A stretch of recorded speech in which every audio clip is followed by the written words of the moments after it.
Hello, all the knots along the side. So yeah, as I said, as Mark suggests, I've been asked to talk about my book, Boom Cities, which I'm sort of slightly sick of. So I am going to give you an overview of the book, but this talk will be a bit of a rag bag, I'm afraid, because I then want to reflect on my next book also, which is an extension in many ways of the themes and approach to Boom Cities. And I'm going to end with a case study about Ironbridge B power station, which hope to tie together some of the strands of the larger intellectual project my work has contributed. So what follows is setting out my stall rather than giving a more traditional seminar paper. How do I do this? Anyway, there's Boom City. In the preface to his 1990 book, The English Town, Mark Shropshire wrote how much he had enjoyed making the case that cities were unusual. That's better. Have I muted myself? How do I know? I can hear you fine. Fine. It's fine. It just broke up for a minute. Perfect. In the preface to his 1990 book, The English Town, Mark Shropshire wrote how much he had enjoyed making the case that Victorian cities were as worthy of celebration as the Georgian towns that had preceded them. His pleasure in writing the book had only been marred by visiting these towns as they then existed. As he wrote, I came to know too well the boa constrictor hug of the ring road, the cracked concrete, the puddles and pornographic scribbles of the subways, the new telephone exchange pushing up its ugly head with such inspired accuracy exactly where it could do the most damage. The claustrophobic arcades, street surfaces, and tattering glitziness of once new shopping centres. End quote. So how has it been to write a book where the pedestrian precincts, grim underpasses, budget megastructures, and galumphing car parks are not just the everyday background, but the actual subject? I've really enjoyed it. My book is about the places that had previously only been chronicled and denigrated in books like Britain's Crap Towns and Martin Parr's Boring Postcards. Whether or not the cityscapes of the 1960s are crap, they are not boring, as they articulated many of the fears and aspirations of an entire generation.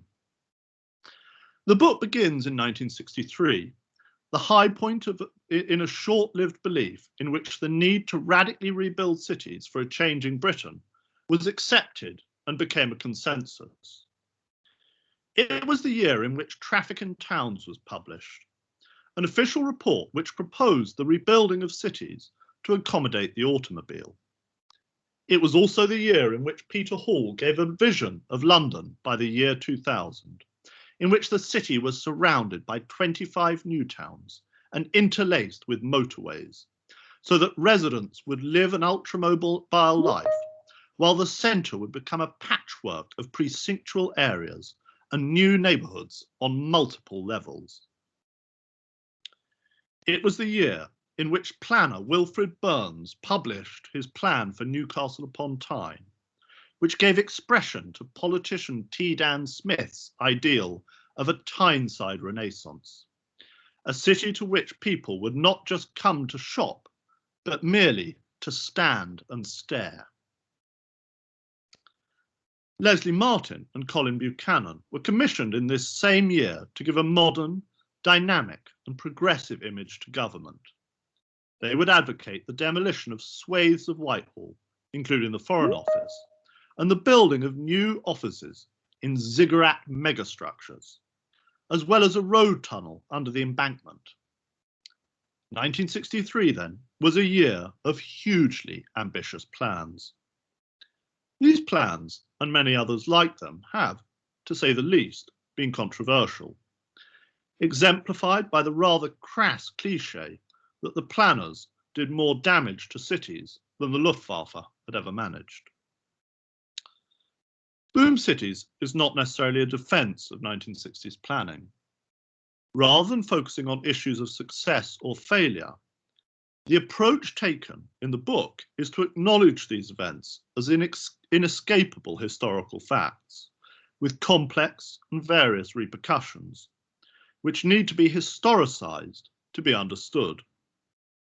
Instead of making an assessment of the results of plans as implemented, I interrogate their visions for what they say about the thought world of those proposing them. The sources used are those conventionally used by planning and architectural historians, but the object of study is people and ideas as much as it is buildings and places.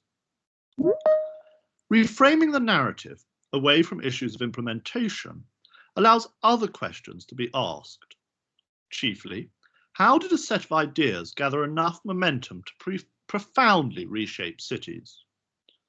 Moreover, how do we explain the fact that these very same ideas became anathema so pervasively within such a short space of time? To answer these questions requires a recognition that for architectural ideas to have traction, they need to be able to appeal to a shared set of ideals, or aspirations, or ideals.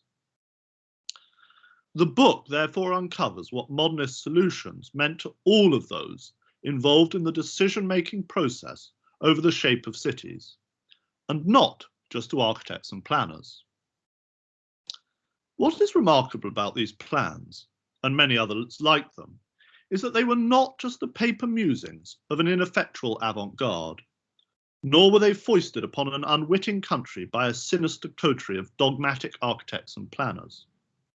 Instead, Boom Cities shows how a set of planning ideals were appropriated as common sense solutions by a motley cast of One Nation Tories, Labourite expansionists, members of the establishment, earnest civil servants, local authority bigwigs, and grafting developers. The cross-cultural consensus behind modernist planning and how it came about is one of the major themes of the book. People tend to see the transformations of British cities in the 1960s as somehow being the result of the delayed explosion of an architectural time bomb primed in Le Corbusier's paper architecture of the interwar period. Peter Hall, for example, has talked of the Corbusians coming to Britain. In the popular imagination, these reviled buildings are seen as the result of a sinister coterie of architects and planners who, intoxicated by utopian dogma and with an unhealthy fetish for concrete, foisted these visions on an unwitting country. Though planners and architects embraced and attempted to channel modernizing forces, I argue that they were nevertheless also nervous about their environmental consequences, if not always of their social consequences.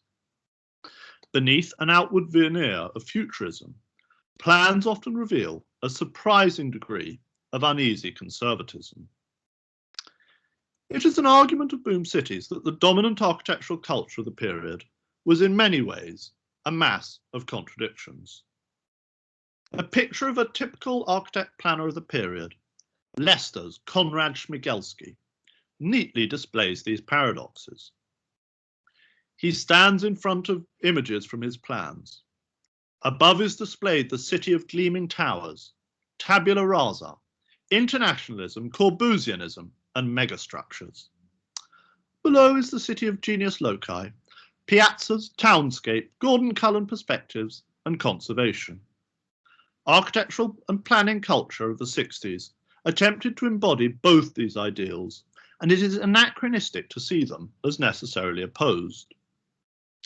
It is generally unhelpful, therefore, as most historians following the lead of Rayner Banham have done, to polarize this period into conservationists versus modernists, herbivores versus carnivores, new humanists versus brutalists, and so on, as architects and planners often simultaneously displayed elements of both the brutal and the redemptive. Whether these contradictions in planning philosophy were the result of hypocrisy, schizophrenia, or a coherent philosophy that proved inadequate under external pressures, they are contradictions that were widespread. Historians when granting the architectural production of the 1960s a distinctive flavour, tend to see it in opposition to an earlier modernism, characterised as, to quote David Kynaston, a soft, relatively humanist modernism, and instead distinguish it as standing, to quote Peter Mandler, for something starker, harder, more ruthless. Undoubtedly, something of this happened in the way buildings looked, in the penchant for heavy and robust forms, and in the use of exposed concrete. Such a progression can be illustrated, for example, in the oeuvre of Chamberlain, Powell and Bon, from the jubilant colours of their early projects, such as Golden Lane, to the concrete gigantism of the Barbican. The question is whether this hardening of style was paralleled by a coarsening in the general approach to cities, whether brutalism as a look is synonymous with brutality of approach. Certainly, we do not have to look very hard to find brutality in much of the disregard for the historic cityscape, the belligerent application of inner-city motorways, and the overbearing scale of development. But these events were not often driven by a blind adherence to a philosophy of tabula rasa the planning. It is one of the paradoxes of the period that the architect planners advocating these changes tended to be those who characterised themselves as, I quote, the soft people of the 50s, the readers and contributors of the Architectural Review, admirers of Gordon Cullen, the people who made the words genius loci a cliche, end quote. None of this is to suggest that modernists were always proto-preservationists. And Boom Cities illuminates the difference between the post-war ideal of rehabilitation and our contemporary ideal of conservation. Nevertheless, the 60s holds a curious dual role in that the decade saw both a crescendo in the history of urban renewal and also the beginning of the end of a very long consensus, going back at least as far as the 19th century, that the renewal of cities should be on a large, comprehensive scale rather than through piecemeal interventions. These two processes, although seemingly at odds, were often intertwined. The first chapter shows that how the plans of this period were not just attempting to fix or enact a modernist blueprint, but were attempts at a response to problems widely perceived across the culture. Everyday life in Britain was undergoing titanic transformations at this time, fueled by economic growth, affluence, mass consumption, new technologies, and the huge growth in private car usage. In the same spirit as Anthony Crosland's Future of Socialism, or of Harold Macmillan's Affluent Society, there was a foundational belief behind the planning documents of the period that continuous economic growth would provide the basis for uninterrupted social progress. The promised prospect of an ever-expanding economy, creating all the cascading benefits of prosperity, encouraged those at the heart of deciding the shape of cities to ask, with Sheffield planner Lewis Womersley, what is the good of being a rich country, as we are told we are, if we cannot have these desirable things, if we cannot rebuild our cities in a manner worthy of our day and age for the convenience and delight of our citizens, end quote. Affluence, all the abundance of goods and gadgets, of cars and new buildings in an apparently mounting flow of consumption, was creating novel challenges for planners, calling for new forms that could harness and channel the consumer boom. To understand what is distinct about the planning ideology of the latter post-war period, it is therefore necessary to contextualize these plans within the broader concerns of the era. These included worries about the effects of increasing affluence and about the relative stagnation of the north of England compared to the London area, the presumption that the post-war period of growth was sustainable, the quest to find Britain a new technocratic role in the wider international scene after the loss of its traditional imperial role, social changes such as smaller household structures, and the development of new shopping customs, shorter hours of work, and of new means of static communication. Most fundamental, though, and most intractable, were the challenges thrown up by the growth of car usage. The rhetoric surrounding the pedestrianisation schemes encouraged by post-war plans nevertheless provide a striking practical example of a gambit of relating modernising schemes to tradition. Such rhetoric helps us to begin to tie traffic management together with another phenomenon that this talk will show to have influenced planners: a cross-cultural reinvestment in distinctly urban values, often expressed through the visual tropes of the townscape movement. Cars were a profound assault on the traditional layout of cities, with their dual pincer movement of imposing suburbanisation at the periphery whilst destroying the amenity at the centre through congestion, hazard and ugliness. In parallel with the ascendancy of modernism in this period, there was a simultaneous and interlinked reinvestment in the traditional values and virtues of urban life, all those qualities the car was endangering.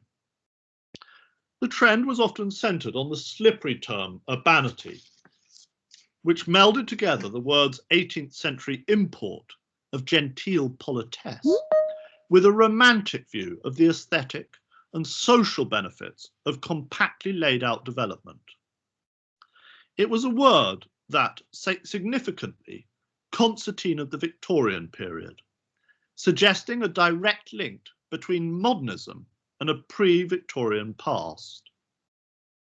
The word entered architectural discourse through the interwar writings of Arthur Tristan Edwards and was pushed by planners in the 1940s. In the 1960s, urbanity remained a core value, and in the face of the profound onslaught of increasing car usage, radical modernist solutions could be presented in the conservative light of being the only way to preserve and recreate this quality. The second chapter of the book is about central government. My main intervention here is to show the near universal consensus over modernist solutions that occurred across the political spectrum. This, I think, is most surprising when it comes to the Conservative Party, whose embrace of modernism has been obscured in most accounts. Modernist architecture was nevertheless central to the self-presentation of the Conservative Party in this period, acting as a Janus face with the attributes of the country house, the grouse moor and the golf course, more conventionally associated with the Tories. The bold scale of modernist solutions was a central element of what Tories took from modernism, as modernist planning would provide ever greater sites for profitable redevelopment. The engagement with modernism went further than this, though. It was used to give form to the future envisioned by the Conservatives through the mantras of prosperity and affluence.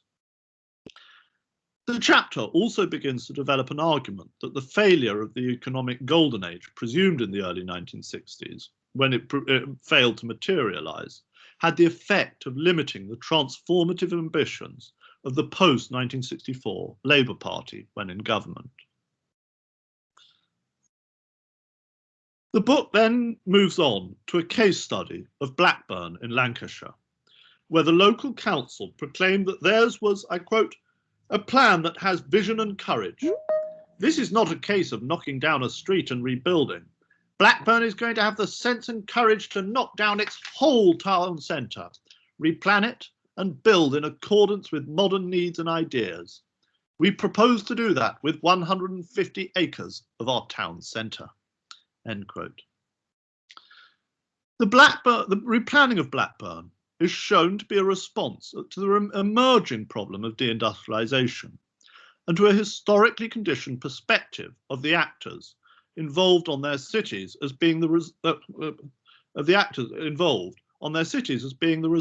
of the Industrial Revolution and Victorian laissez-faire capitalism, the continuing repercussions of which they saw it as their mission to address.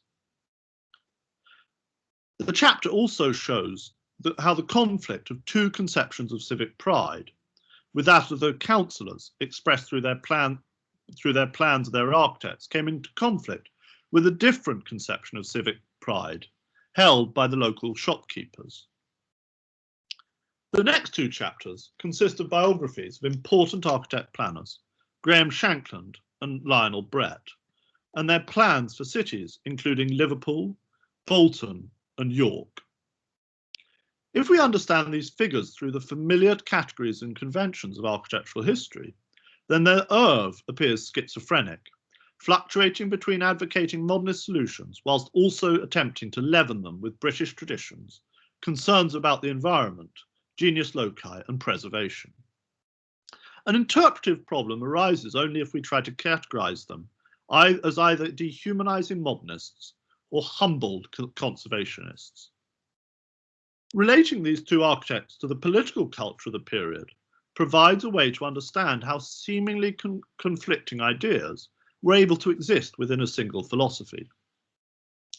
Two arguments then emerge from these chapters. Firstly, and contrary to Jane Jacobs' influential argument about planners, their approach was an evolving one, driven in large part by political rather than architectural imperatives, rather than having been fixed and ossified from the interwar masters of the modern movement. Secondly, they provide an unconventional account of the end of modernist approaches to the built environment, showing it from the perspective of planning and policy elites, rather than through the emergence of public opposition to planning. Boom Cities consequently offers a messier picture of the move towards greater preservation, which has arguably been the most profound change in the approach to the built environment in Britain of the past half century. The book, like all my work, is an attempt to do political history through the urban. I've been hugely lucky to have ridden a wave of many historians working in related ways, and what is being called the new urban political history. Why has all this work come about at this moment? I think it is because urban space is the ideal place to understand abstract historical processes and political ideologies. The everyday built fabric of cities is the perfect place to track and rethink significant historical questions, because it is where concepts including the welfare state, social polarization, affluence, market liberalism, gentrification, deindustrialization, narratives of crisis, and changing patterns of mobility were made manifest, made concrete. The narrative trajectory of urban modernism has been given piquancy by the fact that it runs in parallel to the dominant welfare state political ideology of the post-war period. These political and architectural cultures mirror one another. Both have their intellectual germination in the interwar period, became forged through the furnace of war, and reached their apogee in the early 1960s. Both would come under increasing stress from the mid-1960s, and both had been widely renounced by the late 1970s. Due in large part to its enduring visibility, the architecture of the 1950s and 1960s has therefore often served as a proxy for the whole gamut of post-war state-led top-down progressivism, whether such attacks originated from a left or a right-wing perspective.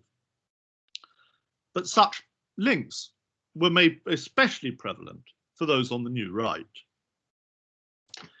Issues of urban planning and architecture have been crucial for many on the new right during the 1970s, and the rejection of architectural modernism was often proclaimed as exemplary of larger battles. Keith Joseph's bibliography of 1980, Bibliography of Freedom, contains a prominent section on urban policy. Urban policy was an area in which, according to Joseph, the failure of interventionist policies and planning has been conspicuous. The list of books is heavily weighted towards titles from America, notably two books by Jane Jacobs, The Death and Life of Great American Cities and the Economy of Cities, described by Joseph as two brilliant studies of the failure of central planning and the virtues of the decentralized and spontaneous order. End quote. It's a curious thing that Joseph was in charge of the Ministry of Housing and Local Government at this important 1960s moment. He congratulated Heseltine in the early 1980s on his new job by saying, congratulations on your new job, you'll find lots of problems, I caused most of them. So yeah. His list in the 1980 thing also included books such as Martin Anderson's Federal Bulldozer and Edward Banfield's The Unheavenly City Revisited. Cumulatively, the list shows how the perception of the failure of transatlantic modernist urban renewal policy helped to delegitimize a whole gamut of approaches. Like the word slum in previous decades, the term inner city, through its very indeterminacy, came to act as both a rallying cry to galvanize action directed at urban poverty, but it also had the potential to act as a slur, anathematizing sections of the population, especially Black and Asian ethnic minorities. Increasingly, inner city referred not just to the traditional core areas of cities, but also to what were described as the many large and badly designed council estates. The period was part of a long-term shift in the perceived location of urban problems, from Victorian slums and twilight areas to concrete jungles, a shift that arguably accumulated in the prominent and repeated use of the term sink estate by the future Labour Prime Minister, Tony Blair. That urban modernism could be construed as amongst the key culprits for urban deprivation was useful for the Conservatives, as it added ammunition to its attack on local authorities. At the heart of a neoliberal attitude to cities, then, was a belief that the very process of government intervention was the culprit for urban decline. The landscapes of derelict industrial sites and of radical urban renewal schemes of the 1960s gathered a tremendous symbolic resonance in these years.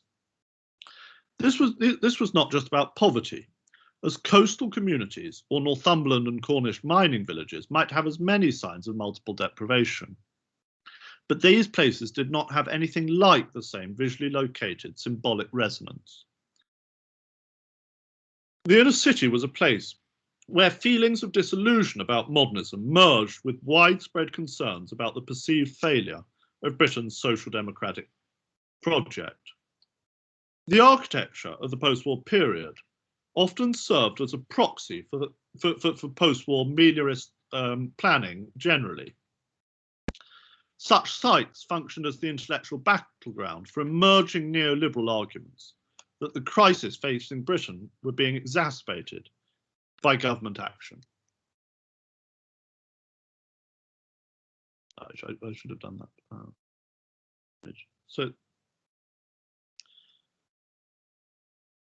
I think, you know, this being the place where these things happen is going to be explored in my next book, which is going to be called Landscapes of Hope and Crisis. It's not going to be a Penguin classic, but you can.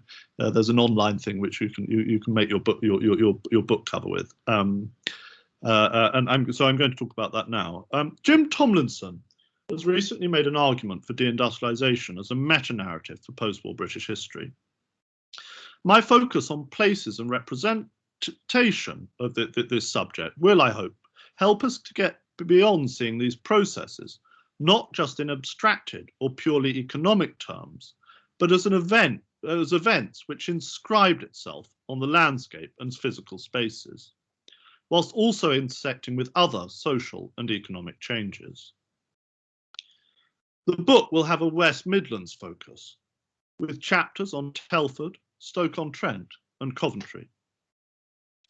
Historians have shown how from the 17th century, landscape, understood as both physical places and their representation across a range of media, were commonly perceived as a highly visible bellwether of social and economic change, invested with a range of symbolic meanings, often embedded in notions about national identity. My book will apply the approaches of landscape history to the more recent past. Landscapes could function as a symbol of relative decline and the widespread obsolescence of a sclerotic economy. But the plans for these areas, through their optimism and ambition, speak of another set of problems through which people conceived of changes happening to the society and the economy, powered by unprecedented increases in incomes, leisure time, personal mobility, and better education. The subject therefore cuts the heart of Britain's double-sided experience of change in this period. It will also be a history of deindustrialization, which grounds it in the locations of the Industrial Revolution.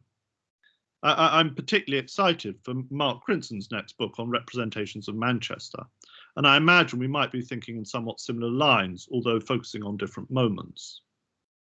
The shifting way that landscapes are interpreted and reinterpreted can help us understand something of historical change and the history of ideas. So now I'm going to, from sort of talking rather broadly about both these projects, I'm going to do something a bit more focused and give you a little case study, which will hopefully show how this is going to work. I'm talking about Ironbridge, the power station in Ironbridge. So here we go. The Ironbridge Gorge in Shropshire is one of the most beautiful places in England. Tourists visit it for its museums and industrial heritage sites, as the birthplace of the Industrial Revolution, and as a UNESCO World Heritage Site. I suspect many of them are surprised to find these historic industrial attractions embedded within such a lushly Arcadian landscape, in which the River Severn carves through steep wooded hills on which dark reddish-brown brick buildings precariously perch. There isn't a hint of the satanic here. Indeed, it is barely urban. It is no surprise that the Cistercians, with their preference for secluded valleys, founded Buildwas Abbey here in the 12th century. Although the focus of visitors is exclusively on earlier historic sites, the landscape they experience is in large part a result of a forgotten late 20th century history. Ironbridge is one of a number of former settlements swallowed up within the sprawling new town of Telford. The new town transformed a largely derelict area into what the Development Corporation called a forest city, planting in excess of 5 million trees. Telford healed but did not erase the industrial past, as places resonant with industrial heritage within the designation, such as Ironbridge and Coalbrookdale, were restored and celebrated as an integral part of the new town project. Telford is an odd place to visit. It is spread out, car dependent, and has so little urban grain it makes earlier new towns like Harlow or Stevenage feel like Rome. You can't see the new town for the trees. There was, or was until very recently, an exception to the relative invisibility of the profound late 20th century changes to this Shropshire landscape. This was Ironbridge B power station, which went online in 1969 with its 4 great 375-foot high cooling towers grouped into a gentle sequence running alongside the contours of the wooded hillside that rises up from the River Severn. Why was Ironbridge B built in a Shropshire gorge?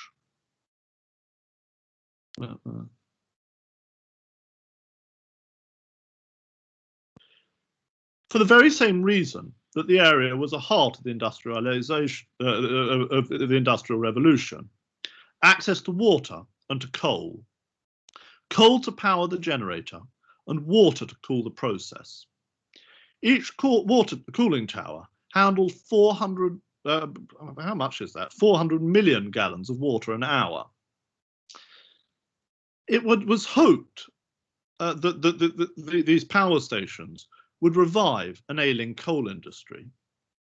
There is an irony here, though, as electricity was a fundamental cause of Britain's deindustrialisation and the resulting geographic social polarisation, as it made Britain's industrial heartlands increasingly irrelevant as jobs and prosperity went south with the pylons. Coal and electricity were two industries that had been nationalised after the Second World War, meaning that Ironbridge B would be at the centre of the political upheavals of the 1970s and 1980s. As this photograph of a woman eating by candlelight during a 1972 blackout illustrates. Ironbridge B was one of 10 large set philosophy power stations that started construction in 1960 to 1963, nicknamed the Hinton Heavies after the chairman of the Central Electricity Generating Board, Christopher Hinton. Ironbridge B was really big. Here is one of the cooling towers compared with other great English buildings. Despite their scale, the concrete of the cooling tower is only 7 inches thick. Like an eggshell, it is its shape which gives it strength. Thin shell hyperboloid concrete structures, it is the double curved shape of Pringles crisps, invented in 1968, as it happens, were regularly used by architects in this period, allowing for huge spans to be achieved with grace. Cooling towers show this new technology being used at its purest. The chimney was even bigger. Here is the chimney at coterminous Drax compared with York Minster, an invidious comparison as it turned out, as the acid rain caused by these power stations would wreck the Minster's external sculpture. Placed on a map of London, a 2,000 megawatt power station would stretch from Hyde Park Corner to Waterloo Station. Rayner Banham described the Hinton Heavies as less of brick cathedrals than concrete bunkers, comparing them to the power stations of just a few decades previously, such as Giles Gilbert Scott's Battersea Power Station, which could almost have been swallowed whole by a single 1960s cooling tower.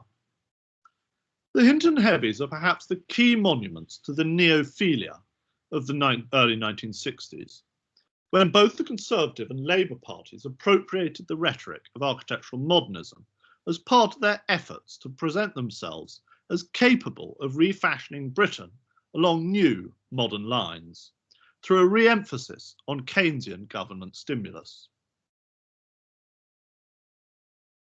The electricity produced by the Hinton Heavies would literally fuel the outward signs of affluence that were transforming British social life in this period, illuminating televisions and powering washing machines. The technocratic scientism of the period is captured in the sleek control room at Ironbridge B. 1960s power stations share an aesthetic of stark concrete monumentalism with other massive building projects of this period, from tower blocks to shopping centres to new universities. Percy Thomas Partnership were the consultant architects at Ironbridge B, and their Clifton Cathedral shows that something of this aesthetic of bloody-minded elan affected ecclesiology as much as it did power stations. 1960s concrete has a contested reputation and certainly has many problematic conservation issues, but it was capable of extraordinary feats.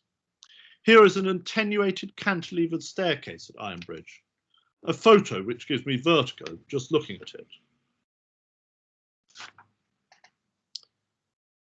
However, there is a conservatism as well as a futurism at play at Ironbridge B. The 1958 Electricity Act had made it a statutory duty for the Central Electricity Generating Board to minimise the impact of power stations on the surrounding environment, the so-called amenity clause.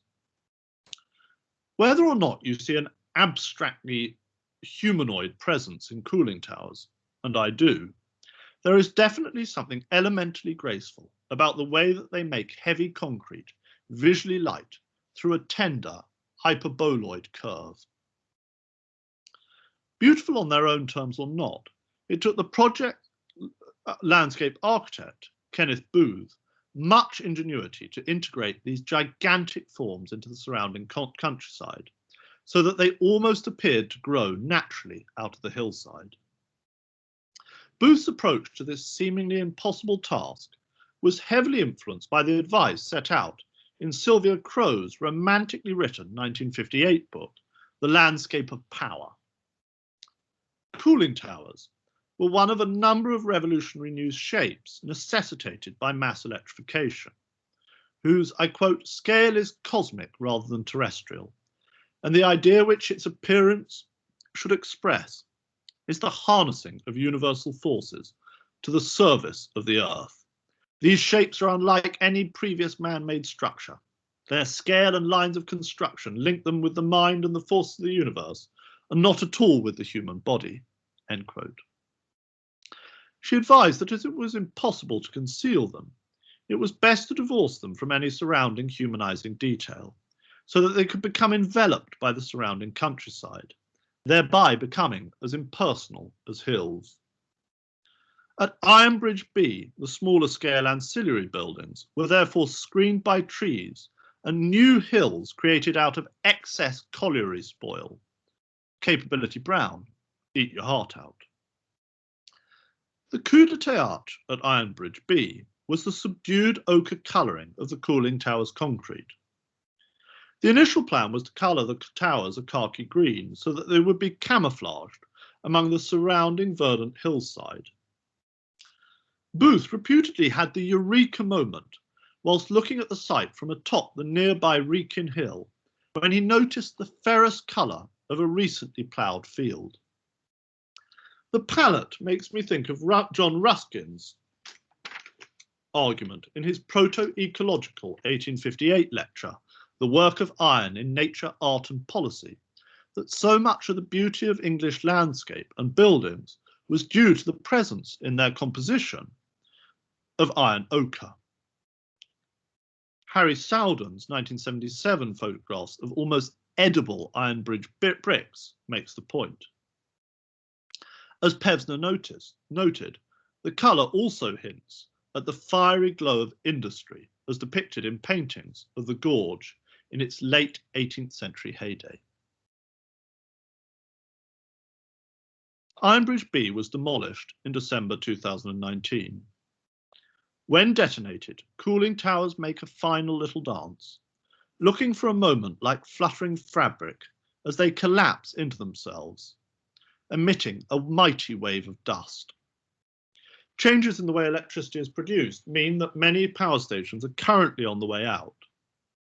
Enjoy while you can the moment on the East Coast Main Line, in which a single horizon encompasses Ferrybridge, Eggborough and Drax power stations, a collision of man and nature as thrilling in its way as Durham Cathedral on its hill, seen further north on the same train. Didcot A power station is another recent loss.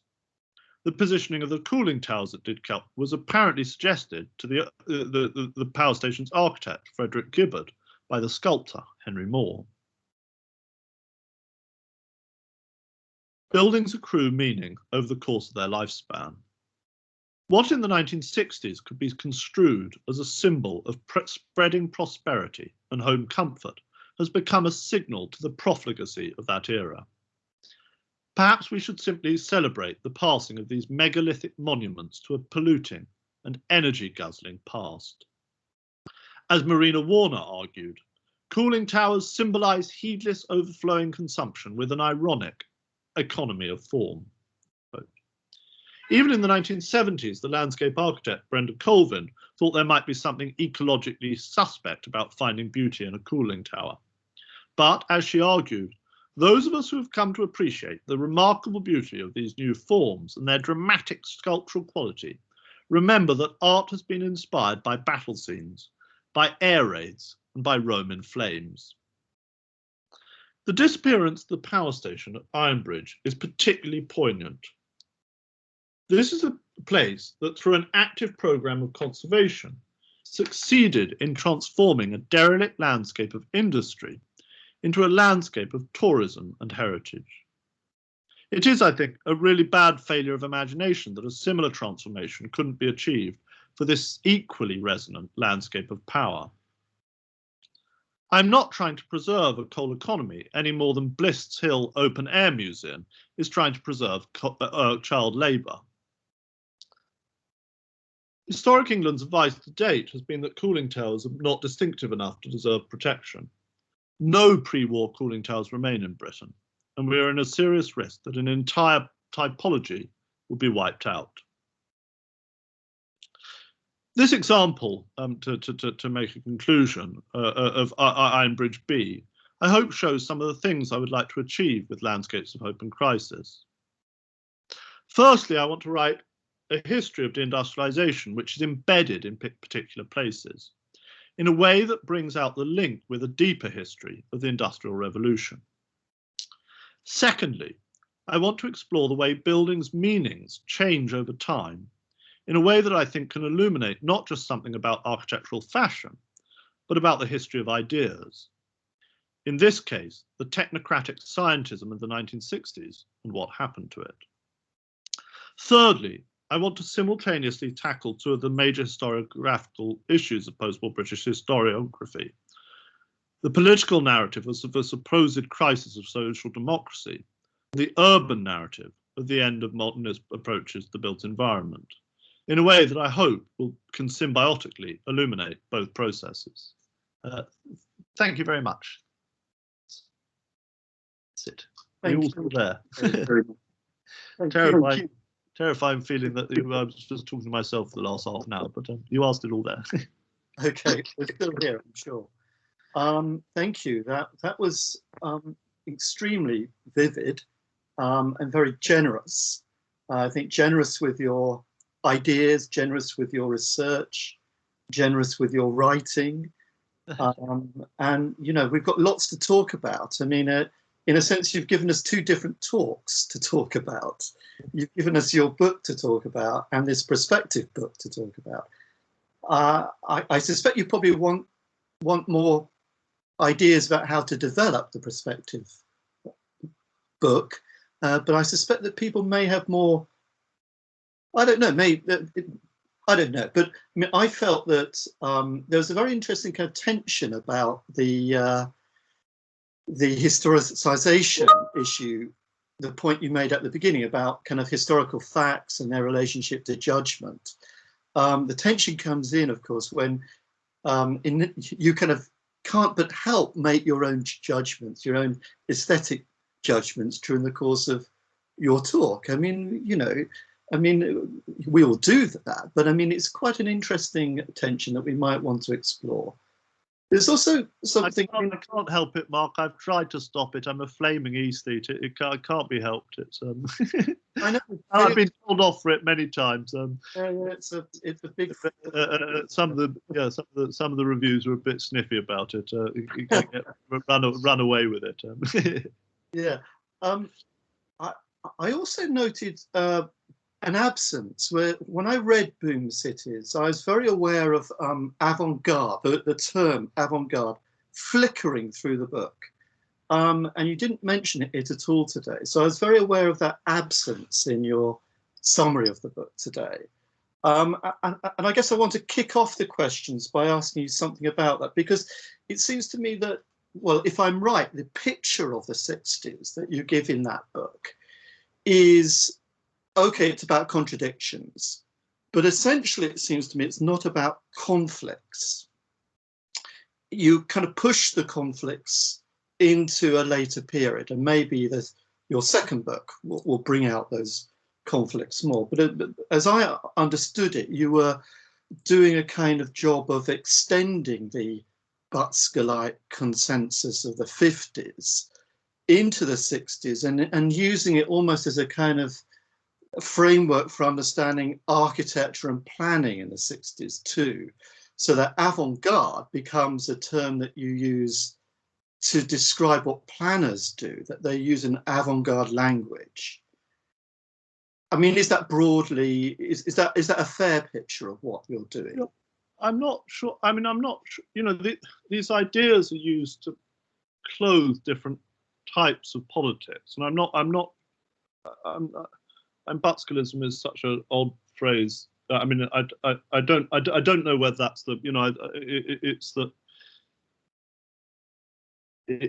these ideas are actually quite malleable, the avant-garde images, and that sort of the utopianism of that, those sort of powerful drawings really can hide different, can be made useful for different types of people's political projects. I wonder where I'm going with the 1970s about the, you know, I think, yeah, I want to try and separate sort of the meliorism of that, the idea of making people things better from you know, the utopianism of the of modernism and avant-garde approaches. I mean, I'm not particularly, I suppose I do talk about the avant-garde, but I'm interested. They're more everyday people, my characters, than and to see how they make those shifts. That doesn't necessarily answer your question, and I've run out of. Okay, that's good. Let's turn this open to the people attending the talk, to anyone, and ask if anyone wants to ask a question or make a comment to put their hands up. I think that's probably the best way to handle this, rather than ask for questions in the chat function. I think it's better if you put your hand up, and then we can, as it were, bring you on. You can turn on your mic and turn on your camera, and we can see you. We can actually kind of engage with real living people rather than with text. Yeah. Nice. Yeah. Yeah. So, would anyone like to ask any questions or make any comments?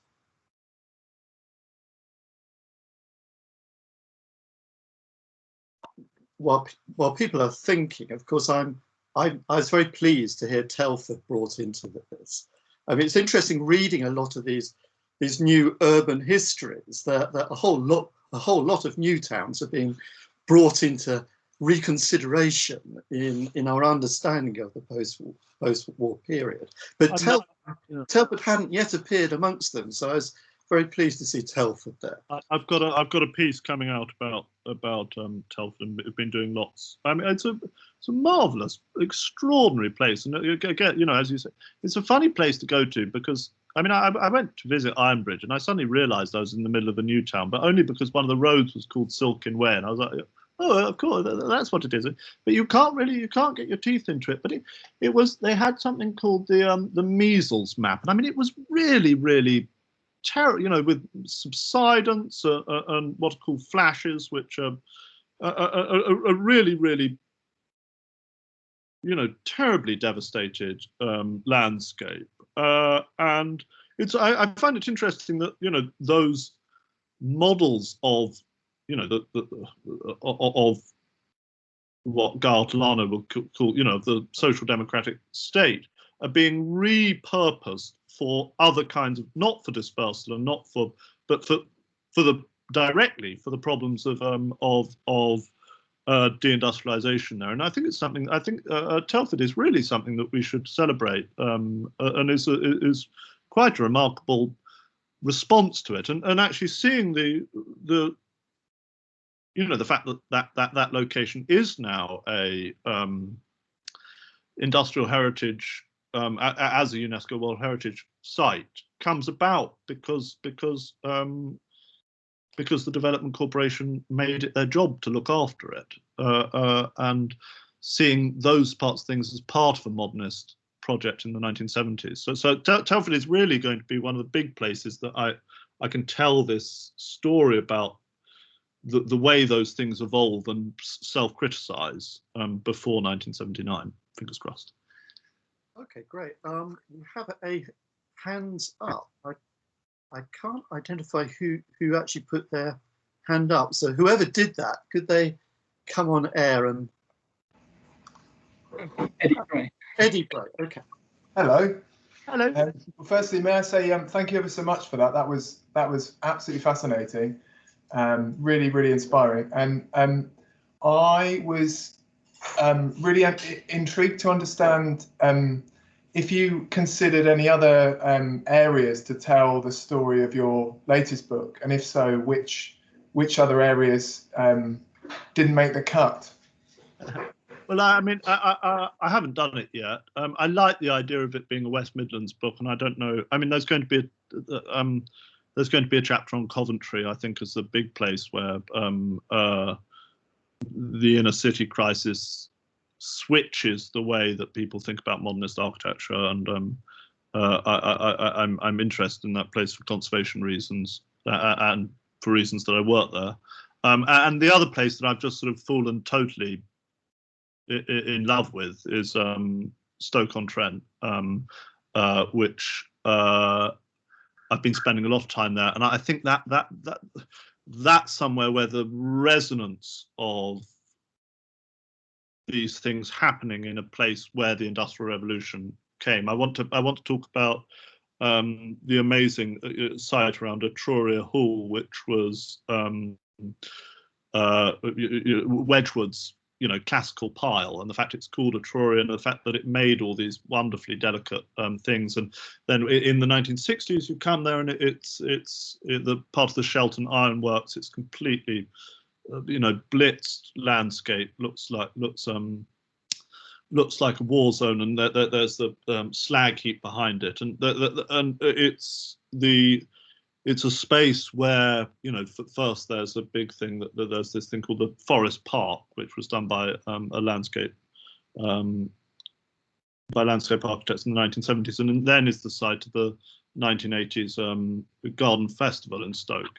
And this sort of, this is going to be one of the stories that I think I can tell that story, and and where Pevsner goes and and says, and where Wedgwood looked out from his house, he would have seen down to the canal, and it was all very Arcadian, and now it's all terrible. And now when you look out, you're in a hotel and you look out across a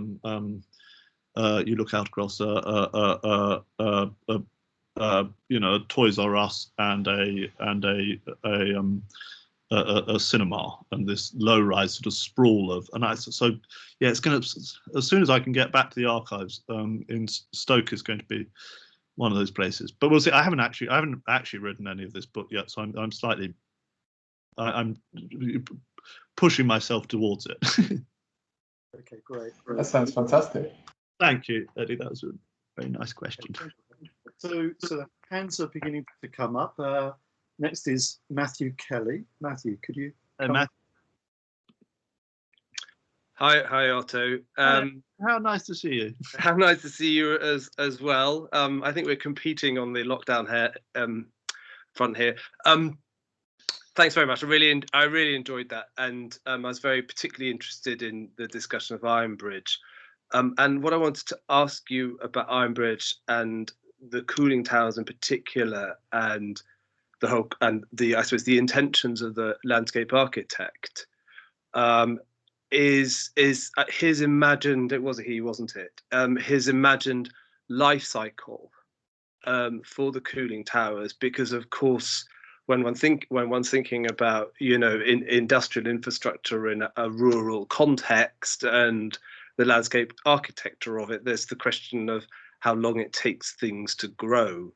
And I suppose I'm wondering, in a sense, whether the cooling towers that were, blown up 2 years ago, it actually at that stage aesthetically, well, I suppose at what point aesthetically was the vision achieved chronologically? It's built in the 60s, when in a sense is the picture complete? Is it possible to say so? That's a terrific question, and I've been trying to think about. I mean, they talk about Humphrey Wretton, they talk about and they're like, we're going to be the capability brown of the welfare state, and they're sort of very aware of it, as I think and I just that profession. gets this extraordinary, and it's a technological thing, that they suddenly can do these incredible things. And they say, and a lot of it comes out of byproducts of the Second World War, of technological things, that you can suddenly get sort of, there's something called a Vermeer tree spade, which is this extraordinary thing which, picks up an entire tree and just moves it about. And the history of the bulldozer is an incredible thing. And, vast technologies that suddenly mean that that profession, goes in a couple of decades from being, designing gardens for the wealthy to being this incredibly ambitious that, that they can be the lead profession in planning. I think one of the things that's going on is architecture is losing its position as the lead discipline in planning, and landscape planners are one of a number of, driven by this extraordinary generation. I mean, a lot of them, I think it's a profession that women can make a big contribution to, and they're wonderful writers and lyrical and sort of exciting writers. I'm not very good on the I'm teaching myself the technical sides of what it actually means to move a hill and plant a tree, and especially dealing, when you're dealing with types of fly ash and how you sort out the soils, and you spray these, but they suddenly see that they can do these things, and I would have thought that it's closer to an instant landscape. I mean, it'd be closer to an instant landscape than, because I don't actually know this, but wouldn't it be, that line about about capability Brown, or being able to see into the future? And obviously, this is something that we don't associate with the 1960s. They're not, and I'm sure, Christopher Hinton would think the idea that I was trying to preserve Drax was insane, and I'm sure that I wouldn't have thought there's that thought of longevity, but they might have. The Coal Board were beginning to think a lot about how to, especially with, there was open cast mining around there, and landscape architecture was a way to sort of resolve things afterwards. So I haven't seen it, but I wonder if that was part of the plan. But that was a lovely question. Thank you, Matthew. Okay, great. Thanks a lot, Matthew. And next is Sean Kettering. Hello, Sean. Hi. This is such fun. So nice. Well, thank you very much, Otto. That was fantastic. And I think the last question led on quite well to what I'm wanting to ask. I'm wondering about how these plans and the actual kind of realized projects around Coalbrookdale and places like this circulated in discourse around Britain at the time, and what kind of meaning they took on. And I'm angling kind of selfishly towards something that I'm thinking about myself at the moment, which is about empire and how Britain reckons with these ghosts of empire, particularly around ideas of the picturesque. You were mentioning these key figures of the picturesque just then, and our historians like Tim Barringer and Jeff Quilley are writing about Coalbrookdale as a parallel to the colonial landscapes that also are subject to picturesque kind of ideology. So I'm wondering if we can make some connections there in the post-war period, and consider how the identity, the British identity, and the kind of post-colonial identity is perhaps embodied in some of these projects, or it may not be there at all. I may be barking up the wrong tree, but it sounds like you're well immersed in this material. So pick your brains, if I may. Thanks. Wouldn't that be fantastic to make that connection? I'm sure. I can't say that, but that was. I'm going to look out for it. Yeah, that would be a real coup to be able to say that. I don't think I can, and that but that would be excellent, and I must look out for what you're thinking around these things. I mean, in a much lower level thing, Telford is sort of is always, when it's talked about in the national press, is the sort of it's proudly boring. That's actually the value. That unlike flashy Milton Keynes, it's dull. And I like the way that the chief architect says, that it's not the sort of thing, when you come to Telford, it's not the sort of thing that people, take photos of and fall down on their knees but it's, good, livable. So there's a conceptual modesty around it. I think I wouldn't have. I expect your question, they wouldn't deal with it directly, but I'd love to be able to make that kind of leap as you suggest, but I can't yet. But thank you. Okay. But presumably Telford is built for what? The inhabitants of Birmingham, is it? Where do people come from who moved there? That and the Black Country. Okay. Really. That the West Midlands conurbation, is who it's for. Okay, good. And next question, it's Leslie Topp, my colleague. Leslie. Hello, Leslie. Hi there, Otto. Hi, thanks so much for presenting that for us. Fantastic, and really interesting to hear about the new project. I wanted to ask a question that maybe links the two things in a way, which is about people circulating in space and the division that we're all familiar with between pedestrian and vehicular traffic in post-war urban centers. I wonder how that plays out in these more rural settings, and whether there is any effort to kind of liberate pedestrianism in those settings, giving people access to landscapes for walking that they might not have had before, or on the other hand, to restrict that more. I just think it's kind of interesting to think that through in a public land. I guess this is kind of publicly owned land now that wouldn't have been in the past. I don't know. Well, I mean, and that's a really good question. I think is I can answer it as well. Luckily, in that I think that a lot of this landscape, especially because it's really dangerous. In Telford, it's quite.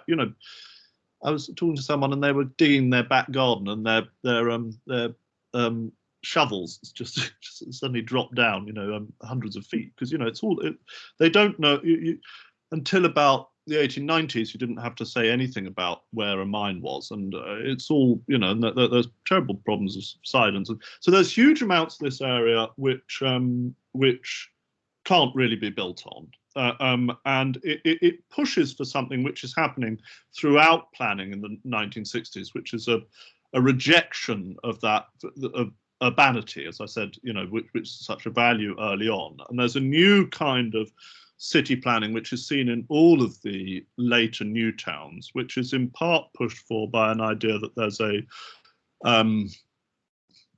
by ideas of it's against the word is propinquity that they used as the jargon about people having to be next door to each other, and then suddenly, because of the telephone and because of cars and because of these technological changes, you don't need that, and you have a hugely dispersed place, and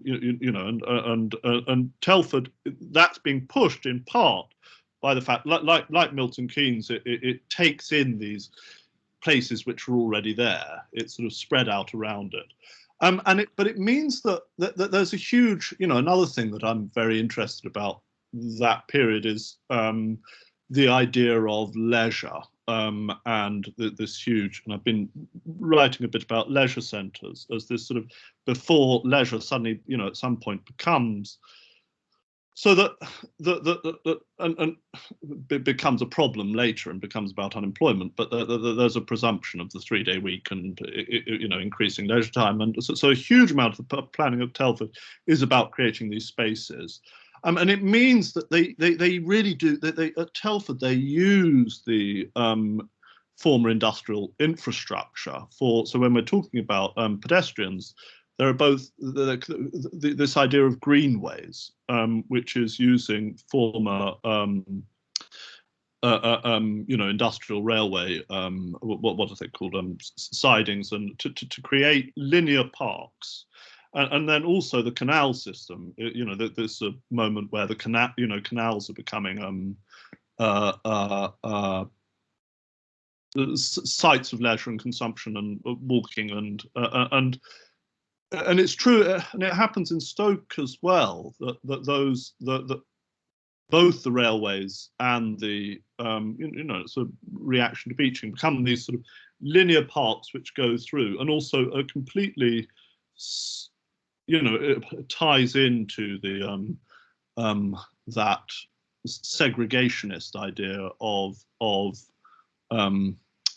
pedestrians and vehicular traffic. So you have a totally, because the railway is already there. I mean, and they're not major railways. They're railways for the transporting of coal and mineral. They're mineral railways. They're this totally separate system which can then be reused as a separate. So the Silken Way, which runs through Telford, is a former mineral railway, I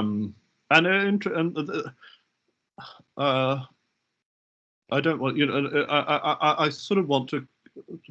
They become dangerous spaces in the 70s, and I haven't quite done this yet, but because they're not, there aren't the eyes on the street, and I think one can track that. I didn't take the notes about this, but they become very worrying places because they are segregated from. I mean, it really is. I don't drive, and it's an impossible city to get around, Telford, as a pedestrian. But as with Milton Keynes, which has its completely separate redways, there is a, I think for cyclists, and it's about leisure. But thank you. Does that answer? Yeah, thanks. Fascinating. Okay, great. And we've got a question here from Alistair Cartwright, I think. Yeah, Alistair, are you there? Yeah. Hi, Mark, and thank you for the talk, Otto, which was fascinating. I was just thinking about the point that Matthew Kelly made just earlier about I guess time and the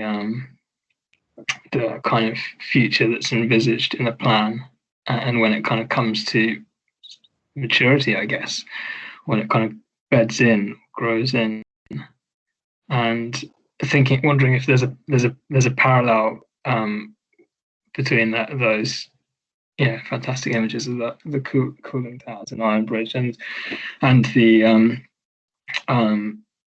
town centre developments and shopping centre developments that you alluded to at the beginning of your talk. The example that comes to my mind is Elephant and Castle Shopping Centre, and I guess I wanted to kind of bring it up to the present day moment, and the kind of fate of these places, because to me that's a place where it failed initially. Like the shopping spaces weren't taken up by retailers, and shoppers didn't really frequent it that much in its first 10 years, but through its kind of appropriation by the Latin American community in Elephant, I think it became a really vibrant and successful place. But then, of course, it's been demolished. It's being demolished. It's been totally. Yeah, I mean, that has been totally kind of that appropriation has kind of been totally denied. And I just wonder if, yeah, I mean, I'm not really sure what the question is, but there's a kind of coming to, the full kind of potential of the kind of townscape element in there, the kind of humanistic element amongst the brutalist element in that space is only realised belatedly.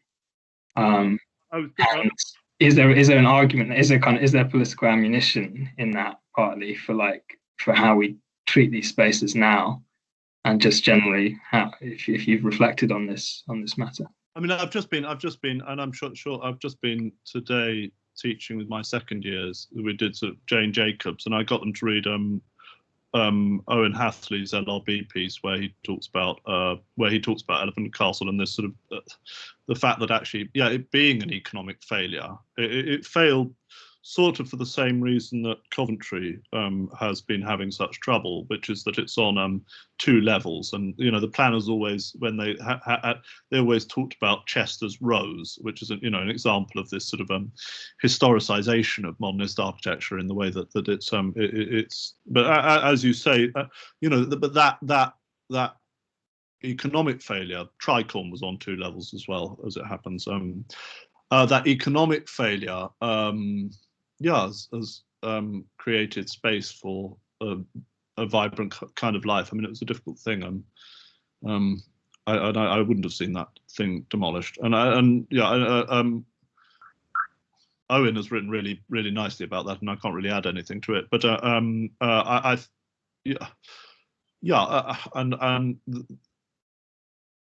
places are reinterpreted by use, and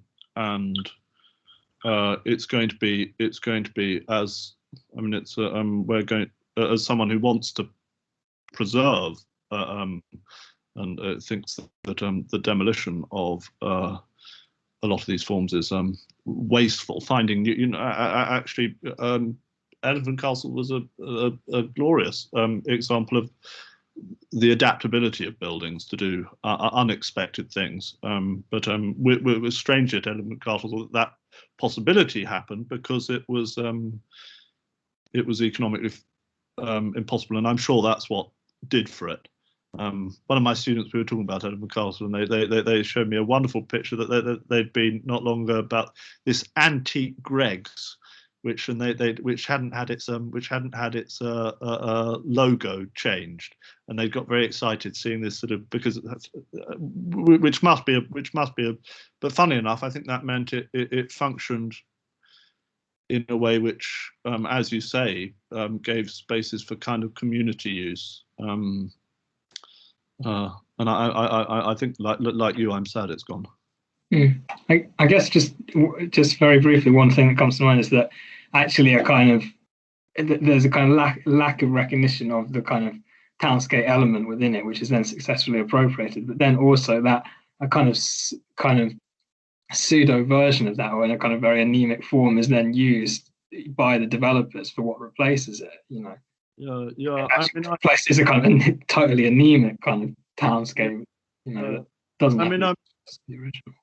Blackburn, which is chapter 2 of my, Blackburn shopping centre, which did awful things to the city in many ways, and killed a kind of a type of civic life, I think, because it got rid of small shopkeepers, and but it's now gone. And I talked to the developer who was doing the 3rd shopping centre, and there was this in the Victorian town centre. There was a clock, a clock tower which represented the civic life of the and they demolished that in the early 60s, in the 60s, and then they built a new, rather brutalist, sort of constructivist, wonderful clock tower. Now that's gone, and the developer said, "Oh, don't worry, we'll build another clock tower. It will still have a clock tower if that was," which means that in the space of 50 years, this city has had 3 clock towers representing the sort of civic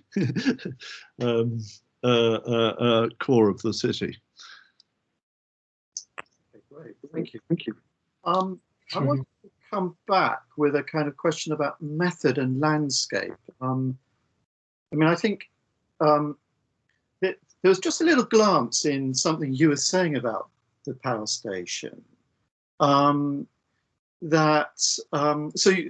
you gave us the kind of the what we might expect from the notion of landscape. You gave us, for instance, you know, some beautiful, sublime views of the power stations in the landscape, you know, John Piper's photograph and so on.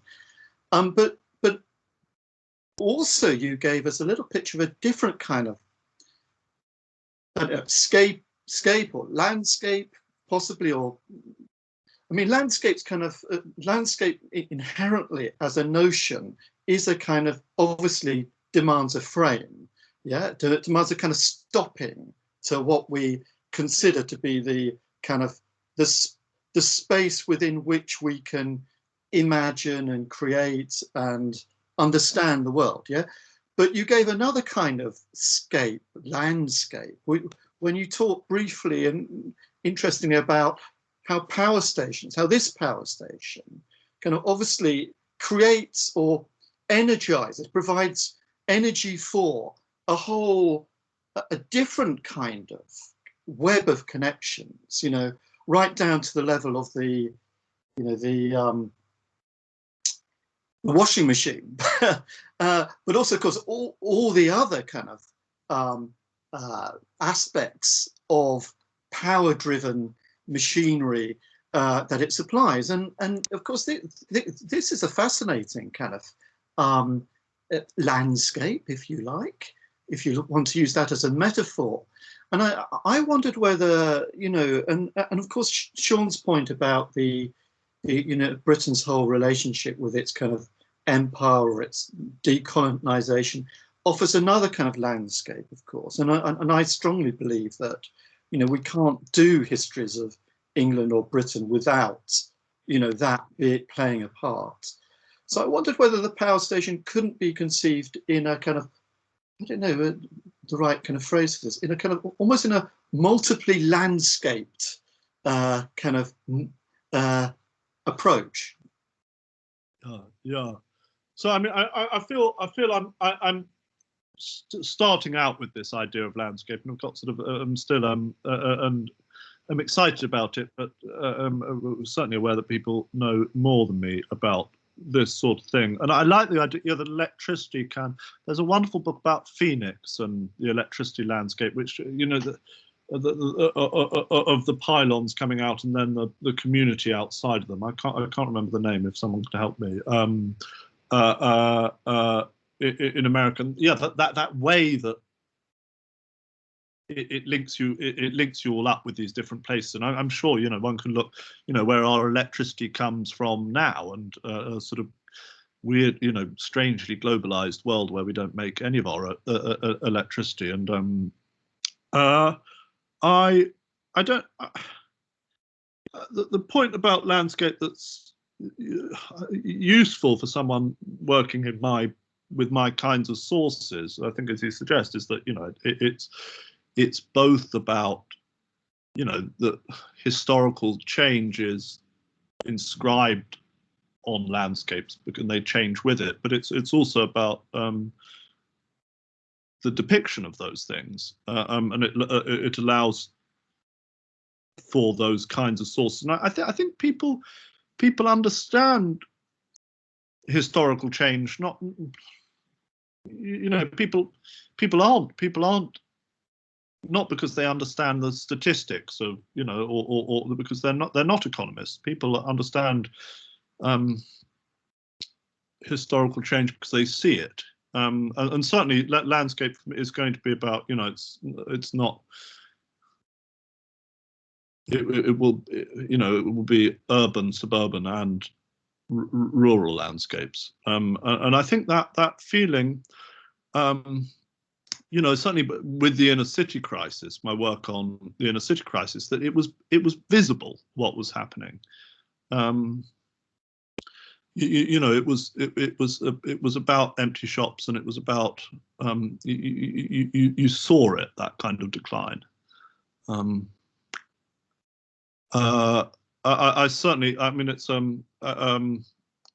it's useful, both you and Sean pressing me to think how this works in an imperial context, and I haven't done enough thinking about that yet. But that's really helpful. Okay, great. Any more questions? We don't have any hands up right now, but if anyone wants to use the chat function, they're welcome to if they want to. But I think Otto is probably going to have to go. Thank you, everybody. Really enjoyed it. That was really nice. There don't seem to be any more questions. I mean, I really do hope you do publish this as a Penguin classic. I know it's I know it's a joke, but I mean, you know, there are people like Barnabas Calder who are publishing with with these big publishers right now. So why not you as well? I'm much more of a dreary scholar than Barnabas. I mean, thank you so much for that. It was great, and you know, brave of you to expose your new book at this stage as well. So yeah, it doesn't want to be brave, but yes, but possibly. Anyway, thank you very much, and thank you people for attending and asking such interesting questions, and thank you again, Otto. And of course, you know, one thing that I should say is that, of course, we invite people to do these kind of Teams or Zoom talks, and you know, what we can't do is what we would do in normal pre-COVID circumstances. So I'd like to say, you know, when we get back to some kind of level of normality, please feel free. Well, I'd invite you explicitly to have a meal with me and any other colleagues from the centre. We can talk about things and give you a proper kind of reception following your talk. Well, so it's just I haven't been aware, and it's such good people in the centre, and it's a wonderful thing, architecture history being done in a community like that. So it's great. Okay, thanks for the plug, Otto. All right, we'll say goodbye now. Okay, thank you. Right.